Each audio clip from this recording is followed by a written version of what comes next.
இன்னும் சிறிது நேரத்தில் மாணவர்களுக்கான 1000 மீட்டர் ஓட்டப்பந்தயம் ஆரம்பமாக இருக்கிறது. போட்டியாளர்கள் அனைவரும் மைதானத்திற்குள் வரும்படி கேட்டுக் கொள்ளப்படுகிறார்கள். Welcome Jagan. Good luck Jagan.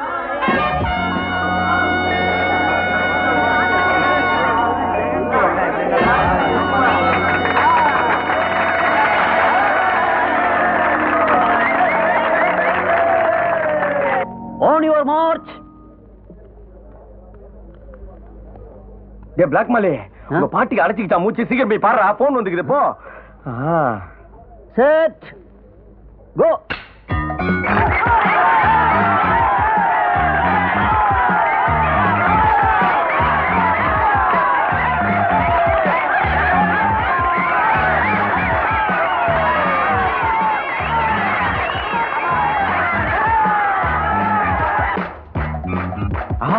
இது நம்மாலு. Hi Aryamala, how are you? ஓட்டப்பந்தயம் பாக்குறியா? பாரு பாரு. யோ முட்டக்கண்ணா, ஓடியா. ஓடி பிரயோஜனம் இல்ல, நான் ஜெயிக்க போறது இல்ல. வா நாம ஓடுவோம். அதுக்கு வேற ஆளு பாரு. இதுக்கு நான் ஓடியே இருக்கலாம். கோல்டன்.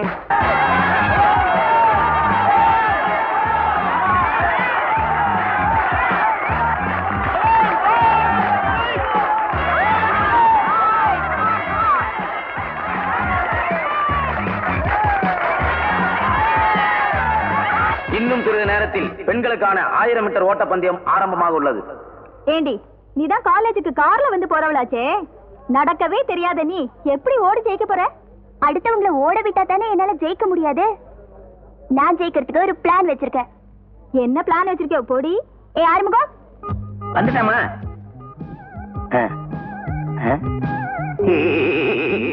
இந்த தடவை ரேவதியை ஜெயிக்கவே விடக்கூடாது.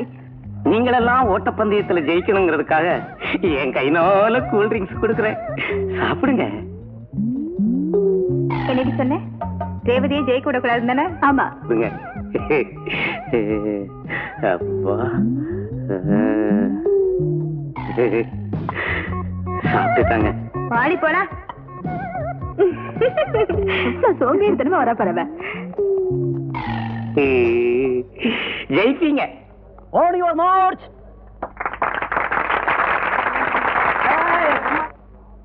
Set go.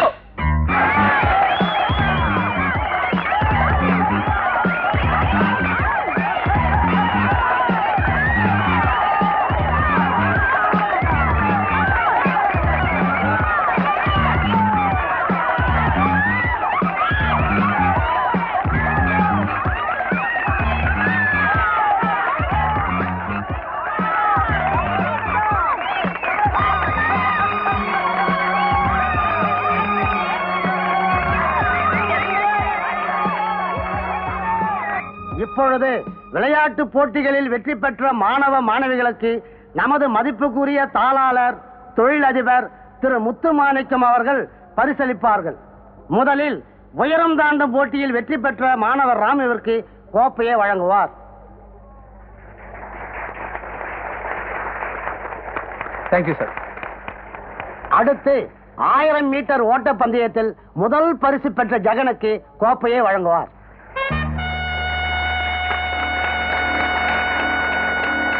Thank you sir. பெண்களுக்கான 1000 மீட்டர் ஓட்டப்பந்தயத்தில் முதல் பரிசு பெற்ற ரேவதிக்கு அவருடைய தந்தையே கோப்பையை வழங்குவார்.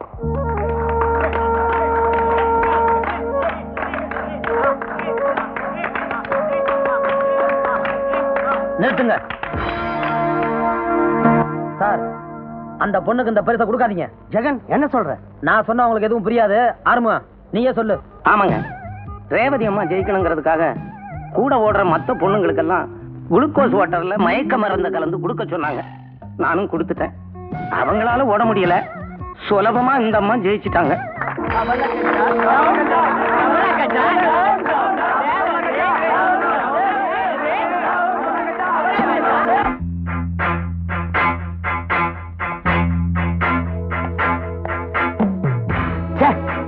தப்பு பண்ணக்கூடாது, பண்ண மாட்டிக்க கூடாது. என்ன மாதிரி? அதான் புத்திசாலித்தனம். அந்த புத்திசாலித்தனம் இல்லாத உன்னை என் பொண்ணுன்னு சொல்லிக்கவே கேவலமா இருக்கு.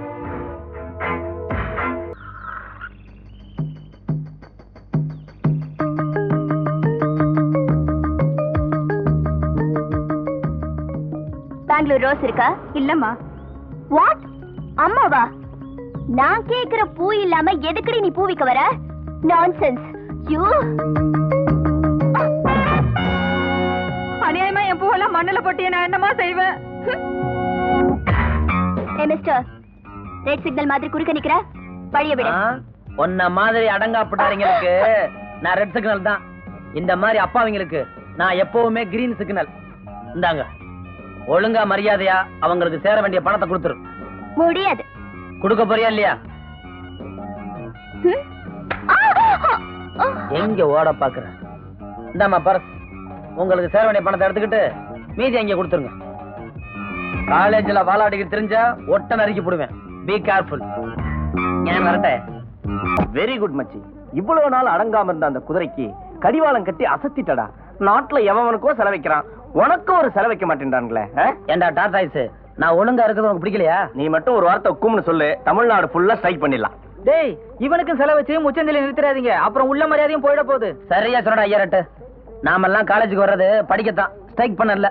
டேய், நாம இந்த ஸ்ட்ரைக்கு, பந்து, பஸ்ஸ கொடுத்துறது, சோடா பாட்டில் அடிக்கிறது, இப்படி எல்லாம் செஞ்சாதான் நம்ம பேரை பேப்பர்ல கொட்டத்துல போடுவாங்க. டேய், நீ நம்ம காலேஜ்ல படிக்கிறதுக்கே லாக்கி இல்லடா. பேசாம ஒரு வருஷம் கோச்சிங் எடுத்துக்கிட்டான்னு வச்சுக்க, நீ பெரிய தியாகி ஆயிடலாம். அப்புறம் உனக்கும் பீச் ஓரமா செலவு வச்சிருவாங்க. எப்படி சிலையெல்லாம் உடைச்சு வித்துருவோம்.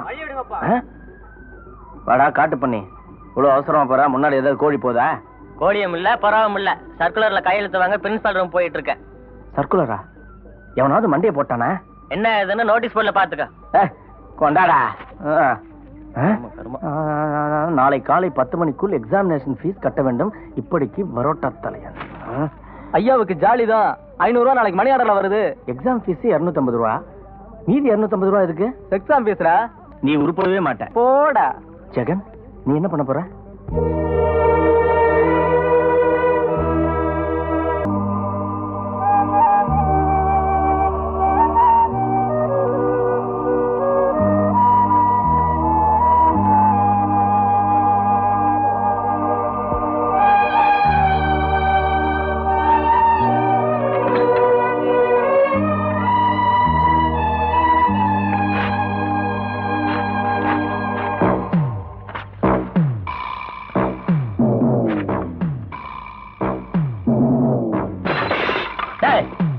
ஏன்டா வாத்தியார் போஸ்டர் கிழிச்ச? இப்போ உன்னையே கிழிச்சிடுறேன்.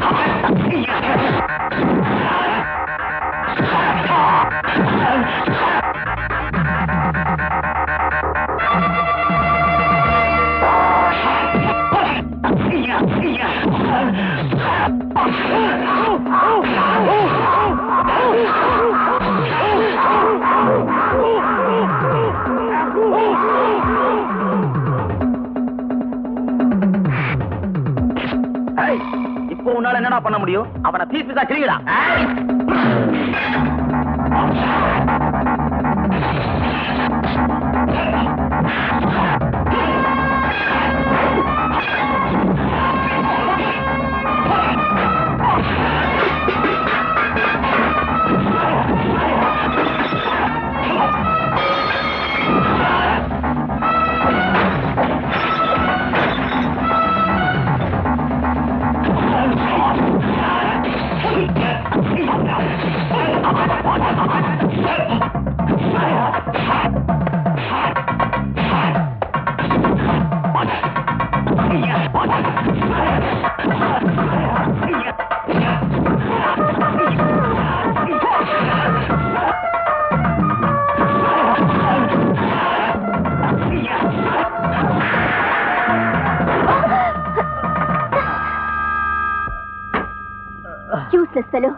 அம்மா தாயே, நீ கொடுத்த பணம் ஆஸ்பத்திரி செலவுக்கே பத்தாது.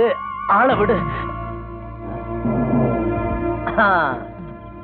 பாடி என் தபளக்கஜா, உன் பணக்கார திமிரையெல்லாம் பங்களாக்குள்ளே வச்சுக்க.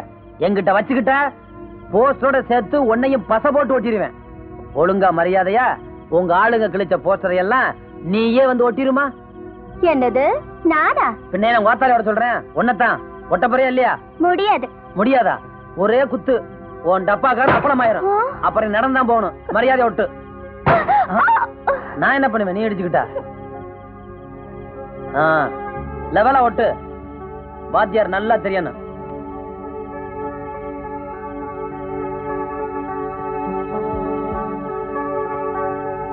நல்லாவே ஒட்டுற. போஸ்டர் ஒட்டுனத சொன்னேன். மறுபடியும் சொல்றேன்னு கோவப்படாத. பகல் எல்லாம் காலேஜுக்கு போற, ராத்திரி ஆனா போஸ்டர் ஒட்ட போயிடுற. இப்படியே அலைஞ்சுக்கிட்டு இருந்தா உன் உடம்பு என்னத்துக்கு ஆகும்? நானும் ஏதாவது வேலைக்கு போனா. ஆரம்பிச்சிட்டோம் பல்லவியா. இங்க பாரு, என் உடம்புல கடைசி சொட்டு ரத்தம் இருக்கிற வரைக்கும் நான் உழைச்சு உன்னை காப்பாத்தன தவிர உன்னை வேலைக்கு அமிச்சிட்டு நான் வேடிக்கை பார்த்துக்க மாட்டேன், தெரிஞ்சுக்க. நான் சொல்றத முழுசாதான் கேள. முழுசு வேணாம், பாதி வேணாம்.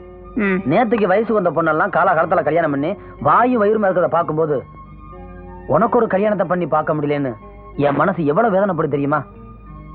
இதுக்கு மேலே நீ வேலைக்கு போய் என் மனசை புண்படுத்த நினைச்சினா நீ தாராளமா போகலாம். ஏய், பாசத்தை காட்டு, அன்பை காட்டு, சந்தோஷப்படுறேன். ஆனா பரிதாபத்தை மட்டும் காட்டாத. என்னால அதை தாங்கிக்கவே முடியாது. ஏன்னா உன் அன்பை தவிர இந்த உலகத்துல நான் வேற எதையுமே பெருசா நினைக்கல. ஜெகன், அந்த அம்மா வராங்க.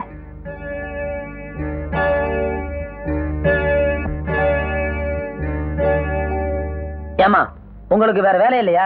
எப்ப பார்த்தாலும் பொட்டி நிறைய பணத்தை கொண்டாந்து தம்பி வச்சுக்கன்னு சொல்றீங்களே. ஆமா, நான் தெரியாம தான் கேக்குறேன். நீங்க என்ன எங்களுக்கு சொந்தமா இல்ல எங்களை கடன் வாங்கிருக்கீங்களா? சொல்லுங்கம்மா. இங்க பாருங்க, காரணம் தெரியாம நான் கை நீட்ட மாட்டேன். தயவு செஞ்சு என்ன தொந்தரவு பண்ணாதீங்க. ஜெகன், கடன் வாங்கலப்பா, கடன் பட்டு இருக்க. நீங்க சொல்றது ஒண்ணும் புரியலையே. இப்ப இதுல இருக்கிற பணத்தை வாங்கிக்க. சமயம் வரும்போது பணத்தை ஏன் கொடுத்தேங்கிற காரணத்தை நீயே புரிஞ்சுக்குவ. நீங்க இங்க இருந்து கிளம்புனா நல்லா இருக்கும்.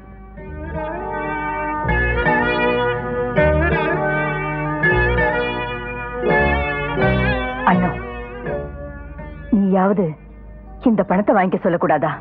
எதை சொல்லி இந்த பணத்தை வாங்கிக்க சொல்லுவேன்? அவன் சொன்ன மாதிரி இனிமே நீங்க இங்க வராம இருக்கிறதா நல்லது. இனிமே நான் வரலம்மா, நீயாவது வாங்கிக்க. ஆஹா, அவன் என் மேல உயிரியே வச்சிருக்கான். அவனுக்கு தெரியாம நான் இந்த பணத்தை வாங்கிக்கிட்டா அது நான் அவனுக்கு செய்யற துரோகம். வற்புறுத்தாதீங்க.